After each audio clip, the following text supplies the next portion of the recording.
How big a factor has the London Welsh situation, which has meant that only 2 teams now will go down, slightly bringing survival back into range a little bit? How much has that been a boost?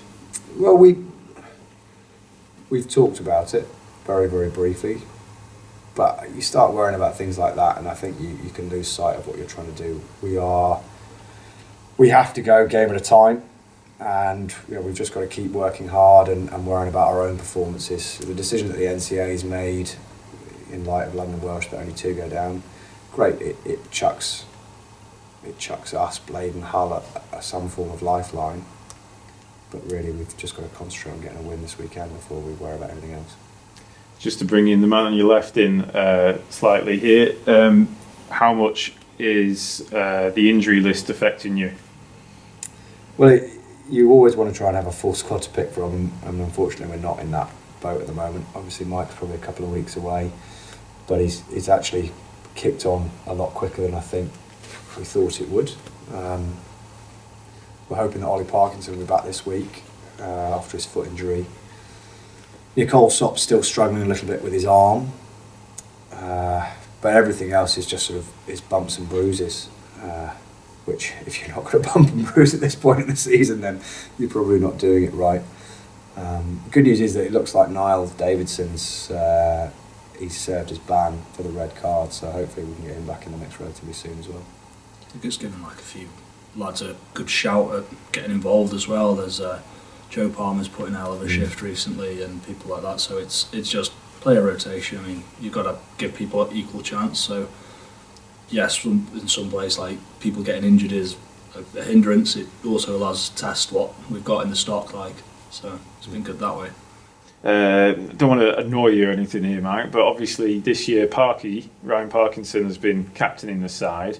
How do you feel about, is it easy? We just had Alistair Cook step down from the England captaincy, and he said a month ago he was looking forward to the day when he could just walk out to bat with nothing to worry about except batting. Has it been a bit like that for you this season when you have played? Totally, yeah. It's nice to be able to just focus on doing my own game rather than worrying about all the other aspects. I mean, Parky's doing a fantastic job, and I'm really thankful that he has taken over the mantle of it.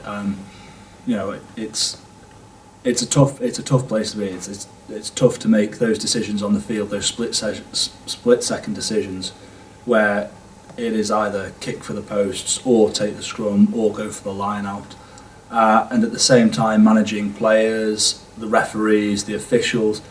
That all falls on you, and it can drastically take away your own focus on what you're trying to do, what you're trying to achieve, and what you do as a player. I think it did impact a bit, but not in the sense of it put me off it. I enjoyed the challenge and I really enjoyed doing it. But like you say, it's nice to be able to go out there with nothing else to worry about bar catching a ball, passing a ball and hitting someone. It's brilliant. Just on the subject of captaincy, Giles, I bet it was a big decision to install Ryan as captain for the season. I take it that was because Mike was away for a few weeks at the start. Yeah, we sort of, Mike and I had a few chats last season, and I think we both agreed that I think the phrase was heavy weighs the crown at times, and that's not to say I think it affected his performances at all, but it is tough being a captain, particularly when you've got to make decisions in that sort of scenario. And Mike was away, and Ryan and I've known each other for a long time, and he seemed like the obvious candidate.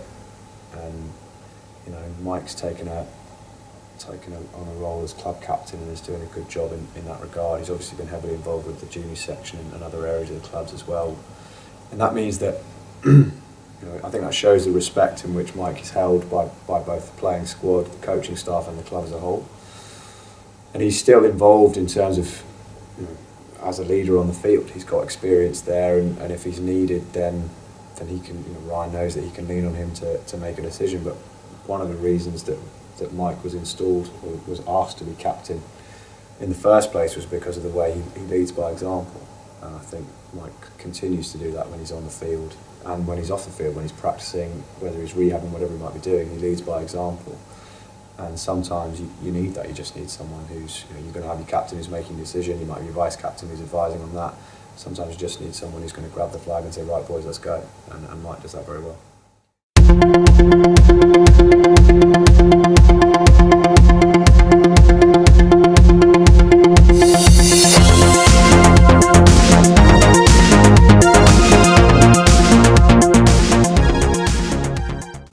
It must be tough to be captain. I know neither of you are the captain right now, but it must be tough for the captain in a season like this, where you may find yourself stood behind the post 6-7 times a game, having conceded a try.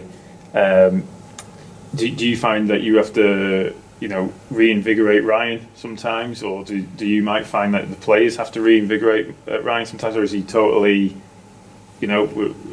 chins up, we'll keep going? I think, I don't want to speak too much for Ryan. I'm sure he would happily answer that question, but captaincy is not something that he's done particularly much before.